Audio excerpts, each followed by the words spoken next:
Bonjour et bienvenue dans votre journal du 5 juillet. Au sommaire de cette édition, une nouvelle pelouse au MM Arena et c'est grâce à Beyoncé. On vous explique tout dans ce journal.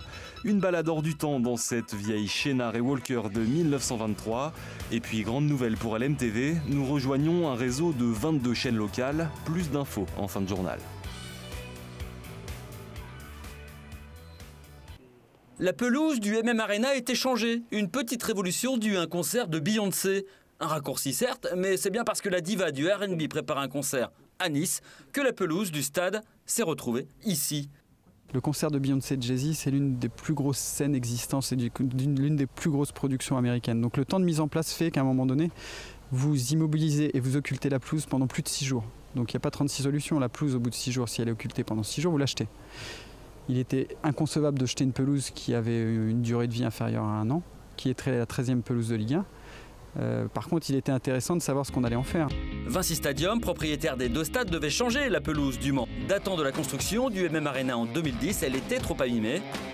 L'idée s'impose d'elle-même.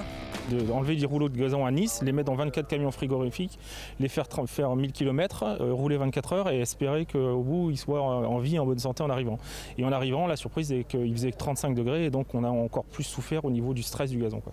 Mais le gazon est en bonne place aujourd'hui. Il se porte bien là, le gazon ?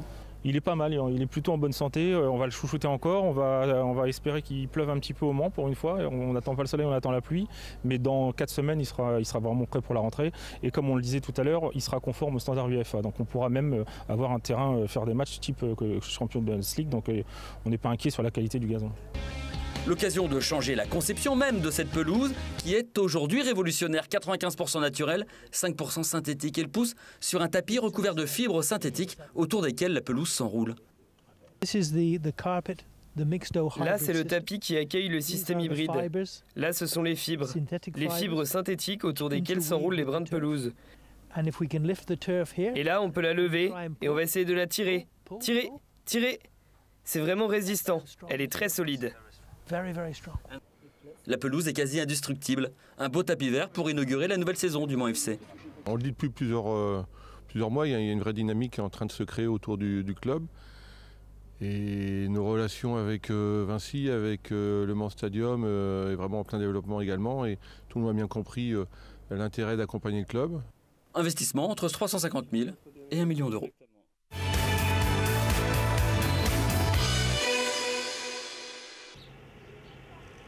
Ce jeudi, petite balade matinale pour la vénérable Torpedo Chénard et Walker 1923. Sa première sortie officielle depuis qu'elle s'est offert une cure de jeunesse. 68 000 euros payés par le conseil départemental et un financement participatif. On a près de la moitié des dons qui proviennent de Sartois, une certaine part qui vient du nord-ouest de la France, et puis quelques pays donateurs étrangers. Donc on a, comme la Grande-Bretagne, on sait que ce sont des amoureux de l'automobile. Sur la ligne de départ, elle pose comme son illustre cousine vainqueur ici en 1923 lors de la première édition des 24 heures. Fière, elle montre sa couleur bleu France, sa sellerie rénovée, sa carrosserie comme neuve, 2 ans de travaux en tout. C'est une auto qui a vécu depuis 1923, donc qui a un peu bougé, qui a été un peu modifiée, un peu travaillée. Et donc il fallait remettre un peu plus proche de l'état d'origine. Et donc pour repositionner la caisse, de fixer tout ça, de refaire l'auvent en toile, de repositionner le pare-brise. Dans le monde, il n'existe plus que 7 modèles identiques à cette Torpedo. On sait que c'est un modèle sportif haut de gamme, performant à l'époque. C'est exactement le même type. Elle était vendue en clientèle, comme quelqu'un qui aujourd'hui s'achète une Porsche Turbo, une Lamborghini, une voiture un peu haut de gamme. La voiture de Monsieur Tout-le-Monde en 23 développait 20 chevaux, roulait à 60 à l'heure. Celui qui achetait ce genre de voiture, il avait 100 chevaux sous le pied, il pouvait rouler à 150. Donc on est dans une autre cour pour des gentlemen, des gens qui voulaient se faire plaisir, qui aimaient l'automobile, déjà un petit peu la vitesse. C'est un privilège de la conduire. Et elle avale le bitume de la ligne droite des stands à une 50aine de km/h. En 1923, la moyenne pour les vainqueurs était 92 km/h. Des pointes à 150. Après 700-800 mètres de roulage, sensation. Écoutez, elle s'est bien comportée, mais on comprend assez vite pourquoi après il a fallu des kinés et des médecins aux 24 heures du Mans, hein, parce que c'est physique et plusieurs heures à ce rythme-là, ça nécessite quand même un certain entraînement. Les commandes sont dures, hein, l'embrayage est dur, les freins sont durs, la direction surtout est très dure. Et c'est sûr qu'aujourd'hui, avec notre génération de porteurs de stylos devant des ordinateurs, on a moins de muscles et il faut savoir se préparer à ce genre d'épreuve. La chaîne Harry Walker a retrouvé le musée des 24 heures après de longs mois d'absence. Une nouvelle vie s'offre à elle, qui fête cette année ses 96 ans.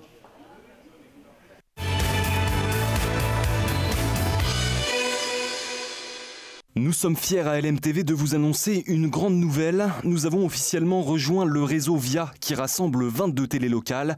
Nous vous proposons ce reportage de VIA Occitanie pour en savoir plus. On vous en reparle très bientôt. Le réseau VIA, en fait, c'est de fédérer des chaînes. Aujourd'hui, elles étaient chacune dans leur coin. Mais c'est vrai qu'elles étaient petites, faibles. Mais en les regroupant, comme les petits ruisseaux qui font les grandes rivières, c'est exactement ça. Donc on va les regrouper. Peut-être que c'est même une des dernières grandes aventures de l'audiovisuel parce qu'aujourd'hui, les fréquences sont fermées. Tout le monde a basculé sur le digital, ce qui est normal. Nous aussi, nous avons un projet digital avec notre plateforme MaVideoPlace. Mais on pense qu'il y a encore une place à prendre pour un réseau des télévisions locales indépendantes sur le territoire. Le principe du réseau est de tout mutualiser, les programmes, le système de diffusion, les habillages antennes ou encore la régie publicitaire pour gagner en notoriété et trouver un nouveau modèle économique. La vertu de ce projet, c'est qu'en fait chaque chaîne locale était trop petite pour aller chercher les recettes publicitaires nationales. Et en fait, l'ensemble des chaînes regroupées ensemble crée la possibilité d'être mesurées au niveau national. Et donc, ça permet de créer à la fois un modèle économique vertueux, tout en gardant l'ADN des chaînes telles qu'elles sont aujourd'hui, puisqu'elles fonctionnent. Et voilà, donc c'est un modèle mixte et c'est ça qui m'a plu. Pour lancer ce réseau VIA, l'accord du Conseil supérieur de l'audiovisuel était nécessaire et ce dernier a estimé que ce projet était majeur pour l'avenir des télévisions locales. Ça fait déjà plusieurs années que nous sommes extrêmement attentifs à ces chaînes de télévision parce qu'elles sont en rencontre des difficultés financières, parce qu'il y a une concurrence qui est extrêmement exacerbée pour les médias en général et qu'on voyait bien que finalement les possibilités et la nécessité de se regrouper devenait de plus en plus indispensable. L'objectif maintenant pour le réseau VIA est de passer à plus de 30 chaînes de télévision pour couvrir les principales métropoles françaises et toucher plus de 40 millions d'habitants d'ici à 2020.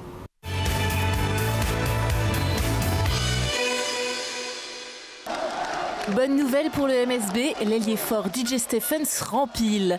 Sacré meilleur 6e homme de la Jeep Elite avec 61% de réussite. Il vient de re-signer avec les Tangos.